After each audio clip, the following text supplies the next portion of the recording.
yaşanmışlığı burada noktalıyorum. Bu dörtlüğü sana yazarken kalemle birlikte titriyor elim. Sana haykırmak istiyorum, dönmüyor dilim. Öyle kolay değil işte, tek seferde sileyim. Sema'yı açtım ellerimi, her dakika her saniye seni diledim. Rüyalarıma geldin, uykularımı böldün revamı. Seni görüyorum, belki bu bir devadır. Saçmalık işte, düşündüklerim bu bir vedaydı. Yok ihanetti. Ben her gün sevgine karşılık verip biat ederdim. Benden sonra giderdin, bir başkasıyla devam ederdin. Çünkü böyle kaçamakları severdin. Ben seninle hayal kurarken sen kimseleri düşünendin. Sen böyle kahpelikleri severdin. Korktuğum başıma geldi, beni bir gün bırakıp gidersin, bir gün siz gidersin. Zamansız oldu işte, alışmışım yokluğuna. Çok acıttı geldi boşluğuma. Haykırdığıma bakma, unutmuşum aslında. Çoktandır aslında. Üst üste sigaralar yaktığımda yeter diyen anamdı, sen yoktun yanımda.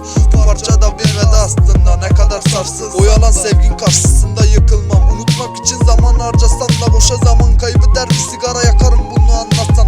Bu bir veda aslında, adını karaladım. Aynı şehir, aynı mahalle, aynı sokakta, bıraktığın yerde aslında.